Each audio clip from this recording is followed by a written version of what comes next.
Hello, this is On Air with Caleb Koyo. Thank you so much for watching. Thank you so much for following our previous episodes. Our main responsibility on Air with Caleb Koyo is to tell stories and to show just how much innovation the young people are actually doing across the continent. Now, today we're cracking open a story that is very fresh, very bold, and also a little unexpected. A story about eggs, not just the ones on your breakfast table, but eggs that have been reimagined for safety, scale, and impact as well. Ruttoh Onesmus is a food security and value addition expert who has spent very many years working across Kenya's dairy and poultry value chains. With a strong background in food science from Agribusiness University and specialized training in the Netherlands, Ruttoh has worked with global partners from the Netherlands and also Q Point to strengthen food safety systems here in Kenya. Now, in 2024, he actually pioneered Kenya's first pasteurized liquid egg facility in Nyandora County, a plant that already processes 6 tons a week and is actually scaling to 24. This puts Kenya on the same stage as Egypt, Nigeria, Uganda, and South Africa in modern egg processing. Along the way, he has also trained over 400 food scientists and mentored SMEs, cooperatives, and farmers, all with one goal: moving Kenya from raw eggs to a competitive value-added poultry industry that creates jobs, empower youth and women, and open doors for export markets. He's right here with us to really tell us more about his stories from his own eyes, from his own perspective. But first of all, I was on your LinkedIn this morning, and I saw a post that really took me years back about your love for this sector as far as when you were in high school. What was that inspiration like? Oh, thank you so much, Caleb. As you've said, agriculture for me is something that dates back to my life in high school. Yeah. I got a great interest in agriculture from my agriculture teacher. Okay. His name is Alfred Chiriot. And Alfred made sure that I got myself into agriculture, not just as anybody in agriculture, but as a key player in agriculture. He had very good words to talk about to us about what agriculture is all about. And that is how I ended up in doing dairy technology and management at Ruttoh University as my first degree, then later on food science and technology. Yes. Interesting. So those were the foundations. Yes. Fast forward, do you feel like you have achieved enough? Do you still feel the same passion that you had back in the days? Yes. I'm now more passionate in agriculture than any other thing, and especially in food science. Because this is where you come and realize that food science is not just food science. Food science is not about food. Food science can never be complete talk about safety. And that is what I'm passionate about. I want to ensure that everyone finds something safe, something good to have on their plates. So the passion still remains. Still the fire is burning. I think that's the most important thing, because most of us really lose passion somewhere in between, and we even forget whatever that we wanted and focus on other things. Now, just to kick us off, why was it important for you to introduce pasteurized liquid eggs, and what gaps were you seeing at that time that were not being filled in the market? Yes. Talking about eggs, my journey with eggs started way back in at home, my rural home in Bomet, where we do farming here and there, keeping a few chickens here and there. But when I go to the Netherlands to do my my master training in dairy technology and management, one thing that got my attention was egg powders and liquid eggs that were in the markets and the supermarkets out there.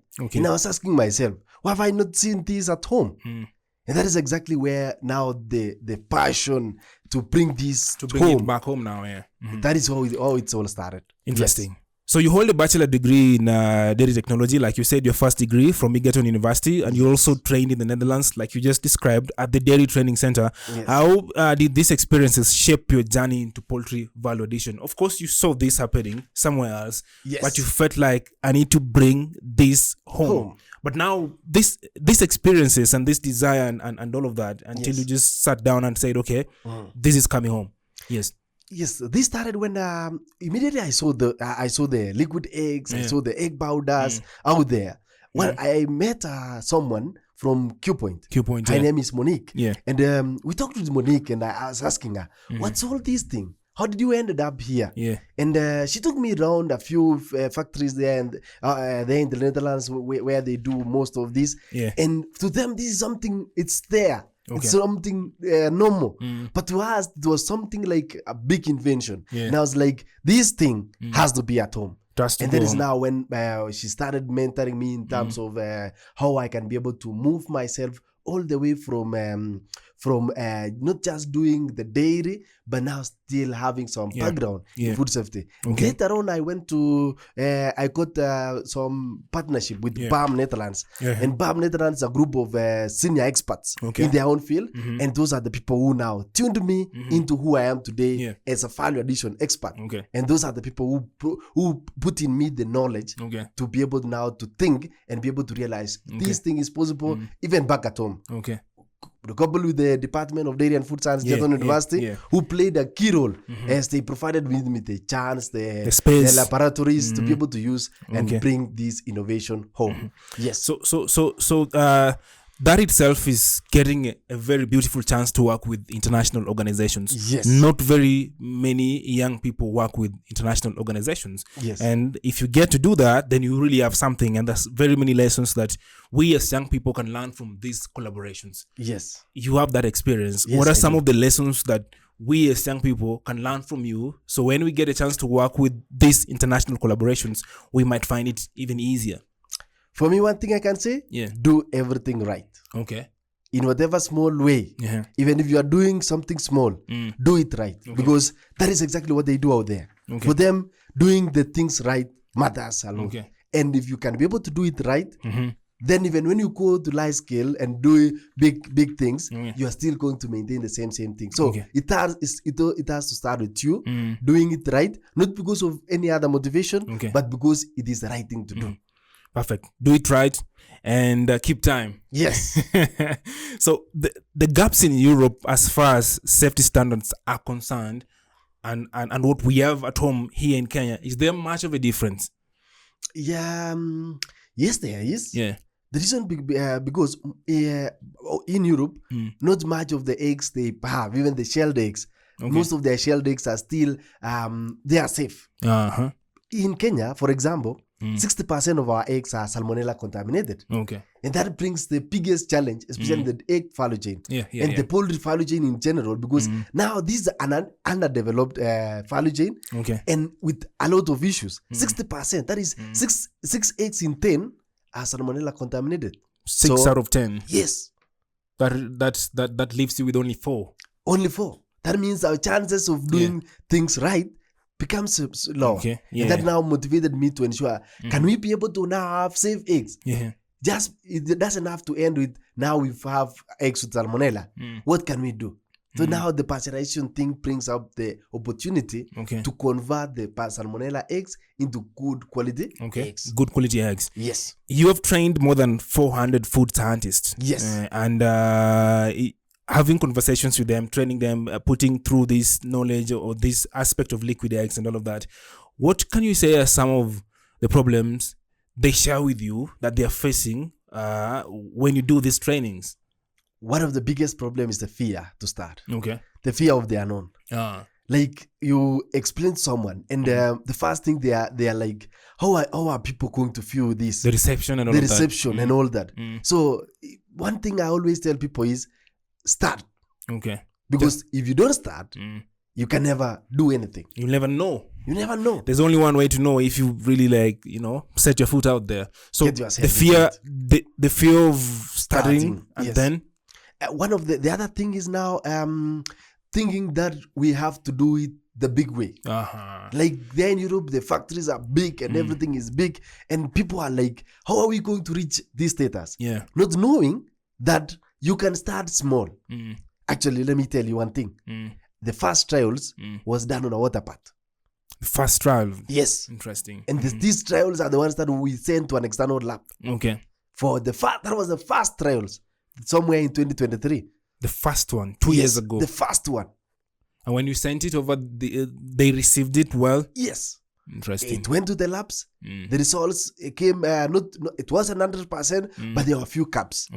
We did a few changes, sent the second batch to the lab. Yeah. And now we passed. Okay. Set up the facility. Took now KEBS certification. Because remember, we didn't start with KEBS certification. Yeah. We started by first checking it if it is viable using external laboratories. And when by the time we were taking the samples to KEBS, we had mastered the ad and everything was set to go. If we had not started, there's no way you'll have known if this works or not. So I think the most important part of everything is if you stay with the idea in your head every day and you think it's cool, only you will know it's cool. Exactly. Nobody else will, and maybe you stand a chance of really contributing, helping, and changing your life as well with that same idea. Yeah, sure. Now, our poultry sector contributes significantly to nutrition, food security, and definitely income generation. Yes. Now, commercialization of eggs, of course, is mostly at the raw sales level. That is where most people are right now. Yes. Why has the country lagged behind in egg value addition compared to maybe Egypt, Nigeria, or South Africa? One of the biggest things is one of the policies. Okay.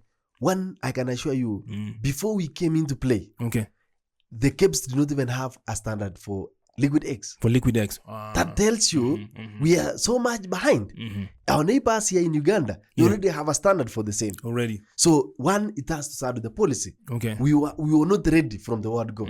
We do not have a standard for the liquid eggs. For liquid eggs, yes. Number two is people doing things the way they want. Just like I told you, 60% of the eggs are Salmonella contaminated. Some of these are based on the practices that we do, even in terms of production. Yeah. So it's until we do production of eggs the right way. The right way, yes. Then we can be able to move forward. Is this mainly a technological gap, lack of awareness, or market demand issue, really? The technological challenge could be, yes, because most of the things we are talking about, for example, the processing facilities that we need, the equipments and all that, most of them are not locally fabricated. We have to import them. And the importation cost goes high and all that. That brings about now the big challenge in terms of the technology. We don't have the right technology for the processing. For the processing. Eggs, especially knowing that egg is a very sensitive product. You have to get the right technology. Exactly. Interesting. Now, these equipments could be cheap abroad, but for you to really ship them to Kenya, that's where the expense is. Exactly. So I think we are going back to talking policies. We're going back to really even having conversations about who is leading the country at what particular moment. I really don't want to talk about politics right now. But you pioneered Kenya's first liquid processing facility in Nyandarua County, which is very, very nice. Congratulations. Thank you. Currently handling around 6 tons per week with a projection to scale to 24 tons. Before we get to the response, very many people want to know how this actually works, step by step. How do we get the eggs? Is there criteria of the eggs that we're supposed to use until we get to now packaging these to the people? Okay, thank you. The first step is always has to do with quality control because we get our eggs from the farmers who we have organized them in terms of an outgrower model where we have 2 farmer cooperatives where they collect the eggs. Then one of our staff has to go and confirm on terms of the appearance of the egg. We are buying the eggs based on quality. So that is based on the weights and not based on the pieces. So the quality is the weight. One of the qualities is the weight. It's just one of the qualities we are looking into. Because that is the weight of the eggs is going to determine the final output because we are selling our eggs based on kilos and not pieces. So why buy eggs on pieces? Yet if you can produce a good quality, a good sizable egg, you could get a better price for the same. Kenyaji eggs are smaller though. It doesn't have to be smaller. Depends on a lot of factors. Still that one. Yes. So we are trying as much as possible to ensure that we give the farmers the right feed and the right husbandry in terms of poultry management. And I can assure you, you can get a Kenyaji egg with 65 grams. A single egg. Depends on the feed. And that is the minimum we are looking for. Yes. We are looking for eggs between 60 grams all up to 90 grams. So we have that already. What do we do next with it? Once you have the eggs, you have to transport the eggs now to the processing facility. Once they are at the processing facility, the first thing we need to do is to do what we refer to as candling, to check the internal organs of that egg before we break it. You remember the eggs has to go through a breaker. So for our kids, we don't know how the eggs will be until they come out of the breaker. Okay. So first, we need to have a chance to check to see the inside part of this egg. Okay. So we use specialized equipment, and we have a very good candler that we check the internal organs. If there's any spot, we recheck that egg. Okay. So once the eggs have satisfied the candling process, it now goes to the egg breaker. It's now broken. So, yes, we have an egg breaker that does 3,500 eggs per hour at the moment. But we've gotten another egg breaker that does 6,500 eggs per hour. So that means our breaker will be continuously breaking the eggs. Okay. Once the eggs are ready, we transfer them into a pasteurizer. Interesting. Now we do the heat treatment. Remember the salmonella thing? The salmonella. Yes. Now we deal with it here now. Yes, we deal with the salmonella now with the heat treatment. Interesting. That we pasteurize the egg for a specific period of time for a specific temperature. For how many minutes or how many hours do you do this? We do it at 65 degrees Celsius for 3.5 minutes. That's one egg. No, that is now the batches. The batch. Okay. Yes. The ones that have been broken. Yes. At the moment, we are using batch pasteurizers. Yeah. So our pasteurizer handles 500 liters. So we ensure that we have 500 liters in the pasteurizer. Then we set the pasteurizer on. Okay. So once the pasteurizer is on, we pasteurize the eggs at 65 degrees Celsius for 3.5 minutes. So after the 3.5 minutes, we have the liquid egg. Yes, we do. Now we package this. Now, when we have it, it does not go to packaging direct. Okay. It has to go through a machine which we refer to as an homogenizer to break down the eggs into small particles. Again. So that it doesn't disintegrate when in the market.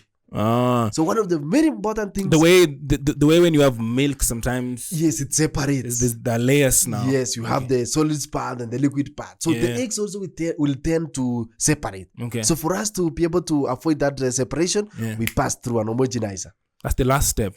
Now, from an homogenizer, it goes into packaging. So we have a holding tank and a filling cone. So we pass the homogenized eggs into the holding tank. Okay. Then it's going move to our funnel that is now for packaging. The final step now. That is the final step.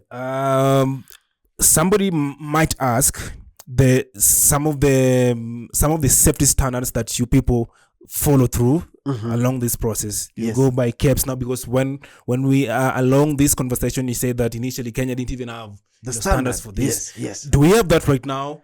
Not yet. Yeah. But now we've been able to find a standard that is almost similar. As we are developing a standard for the liquid eggs, we are now using the general food safety standard at the moment. So which cuts across everything. Okay. And now we are trying as much as possible to borrow some of the things from the dairy industry, some of the things from other food industries, and now the general food safety standard. And we are now kept certified with an SM number. Okay. Yes. And we are already looking for other certifications in that line. We are looking for ISO certification and FSSC certification, which we are now in the next 1 or 2 months, we'll be able to have the certification ready. Interesting. So this is safe. The whole process is very safe. Very safe. Okay, interesting. Yes. So how is this sold now? Like I've packaged this now. I want to take it to the market. Yes. How are we selling this? Yes. So we are packaging first in form of bottles and collapsible materials. So for the bottles, we have a 1 liter bottle, 2 liter bottles, 5 liters jerrycan, 10 liter jerrycan, and 20 liter jerrycan. Okay. And then now we have the small collapsible materials, which we package in form of 10 liters and 20 liters. So when we are selling this now in form of kilos. Now for example, we go to the bakeries that uses eggs. We go to hotels. Like I was telling someone, imagine an hotel doing 2,000 guests a night. And the following day, every guest will require at least 2 eggs for breakfast. Fried. Yes. So for those eggs, imagine how long it will take to crack 4,000 to crack 4,000 eggs. That's crazy. That is crazy. So it's easier if they have it in liquid form. Just pour it in. The other thing, imagine where the eggshells go. These are hotel. It will be kept as clean as possible. Yes. And these egg shells are a mess. Yeah. If you ever go to a dump site where the shells are being dumped, that is the worst dump site in terms of the odor. Okay. So we are trying to give that a chance to the people in the hotel industry that You do not have to deal with this. You don't have to every day. It costs you money to maybe go and dispose this product. We can do that because for our case, we process this into eggshell powders, which we use in animal feeds. Animal feeds as well. Yes. That's also around environmental sustainability, climate change, and all of that. So it really links with a lot of things around the way. Yes. Now, very many people talk about post-harvest losses in eggs, and this is a real issue, especially for local farmers that you deal with every single day, that you get the eggs from as well. Of course, this now makes much of a difference, reducing these losses. Yes. I really want to believe. But the egg waste is being managed at the same time. But now you're dealing with a local farmer who has now maybe given you their eggs. You know what I'm saying? Now the question really comes back. How do you really put this message to them? Do you put this message to them like, yo, come in as a producer or come in as a consumer? Yes. Okay, first, one thing you should know, at the moment in Kenya, egg prices fluctuate a lot. A lot, yes. There are a lot of fluctuations in terms of egg prices. And at times, for example, imagine a farm with 10,000 parts. Yes. That means this farm produces about 8,000 to 9,000 eggs every day. So if that person does not find market for their eggs in 1 week, that flock will not be able to eat. Because the farmer depends on the eggs, for money to buy the feeds. Now, we're giving that a chance. The farmers to be producers. Okay. Imagine at the moment the prices of eggs goes at about 350 per tray. Per tray, yes. For us, good size eggs, good quality eggs, buying a tray at 420 shillings. So that means the farmer has a chance to make about 70 shillings more per tray. Per tray. That means the farmer will be able to produce more, and we can be able to uptake more. Okay. Now, everybody benefits. Interesting thing. We are developing a continuous process factory, a very big, with a capacity of 1 million eggs a day. Okay. 1 million. That means 1 million is forget crazy. About the things we have been talking about post-harvest losses. 1 million eggs a day. Yeah. That means job creation. Perfect. It means market for our products. Perfect. Yes. It means we can be able now to even go to international markets. Especially now with egg powders and the rest. Okay. Yeah. So this is stabilizing the market as well, the pricing and everything. Exactly. But also solves a lot of things along the way. Yes. Of course, especially for the young people now that you're talking about jobs and all that. I want to know how you involve women, because most of the people now wanna see how is this tailored to really like take in as much women as possible, as much girls as possible along the way. You and I know that where we come from and the communities where we come from. Yes, the women are the one who owns most of this chicken. For sure, they are the people who own it up. Even the small scale farmer, the women is as control over what we're having. So that means we're giving a chance to rural women. Okay. To earn some decent income from farming. Okay. And especially for poultry farming. Yes. That is a dignified job. Yeah. They can be able to do that at a scale, and they can be able to survive and be able to pay their bills. It's direct. This is not only the women. We also have the youth. The youth, yes. Transportation of these eggs to the market and from the farmers to the factory. Yeah. We depend on the youth for this transportation. Okay. So that means in terms of job creation for the women and the youth, perfect. Another thing for the whole value chain in terms of the women is that we have organized what we refer to as cooperatives. And most of these cooperatives are women-led cooperatives. Because these are eggs. Yeah. So women-led cooperatives, that does not mean men are not there. They are there, but in small numbers. Yeah. The women are the majority. In these cooperatives. Okay. Yes. Interesting. Are there specific programs to train women and the youth for technical roles, not just casual labor roles? Yes, we do. Most of the youths currently, they are personally, I'm tracking them through the food safety systems trainings, so that at least they can understand what happens in the processing, and they can be able to contribute to the Kenyan's food safety space, not only in the egg value chain, but across the value chains, especially in the agri-food sector. Interesting. Talking about other value chains, you're also heavily involved in the dairy value chain. Yes. I want you to talk about that. All right. Just as I told you in the beginning that my first degree is on dairy technology and management from Ruttoh University. So I have a great passion for dairy. For dairy, yes. Now that I grew up in the village as a Hards boy, growing up, I had a big love for dairy. Now going to high school and my agriculture teacher ensuring that I get into the space.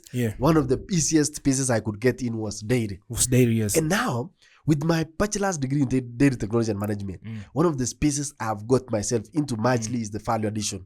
And in the value addition, I've been able to support the farmers, the producer groups, for example, cooperatives and processors. Both first, to ensure that they produce the best quality products. Number two, to ensure that these people, especially the youths and the women, can find a space in small-scale cottage industries in value addition. And finally, to be able to troubleshoot products for the processing facilities.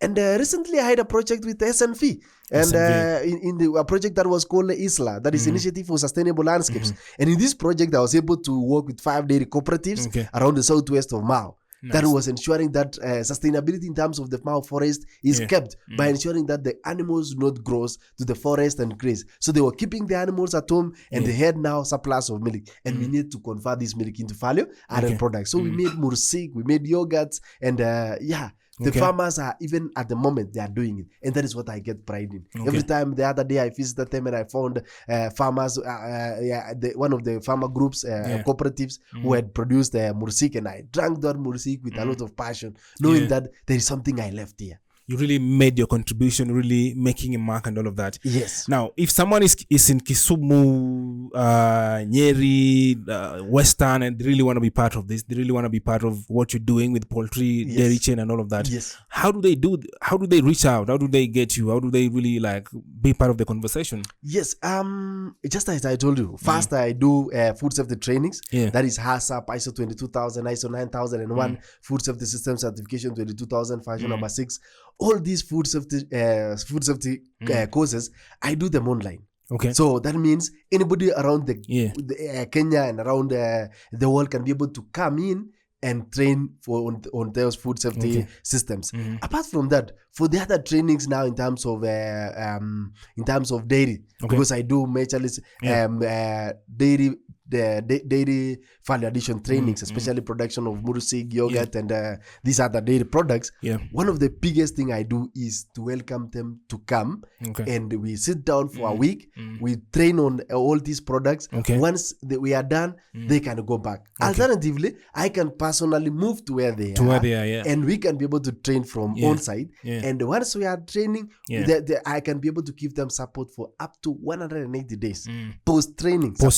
Yes. So that you see how they're implementing. Yes, actually for me is to ensure that they implement what because that is where I find joy. If I train you and then you don't do anything, then I do not find any joy from there. It doesn't show as much impact as you'd love to. Yes. Now looking ahead, do you kind of envision Kenya becoming a regional hub for egg value addition, and what will it take to make that happen in the next few years? Let's say 3 or 2 years. Yes.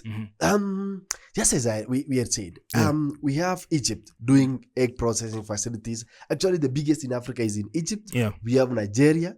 We have South Africa. We have Uganda, our neighbors. And now we are pioneering egg processing facility here in Kenya. In Kenya, yes. One thing I should tell you, as I had told you, that we are setting up a factory with a capacity of 1 million eggs a day. A day, yes. That means we have a big chance.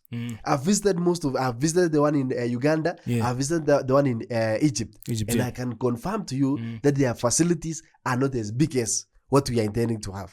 For Uganda, they're doing about 300,000 eggs a day.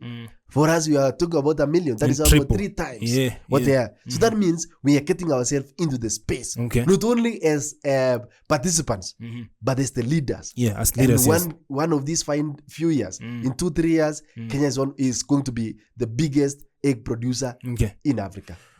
Processed eggs. Definitely. What policy or investment interventions are most urgent to really accelerate this vision that you have?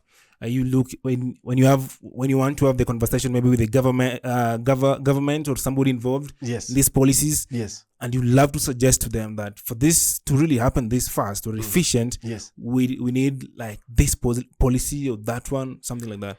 Yes, I think one of the biggest things is with the support that we need from the government is to ensure that the equipments that we are importing are at least coming in not with too much heavy duty, Tax. the tax.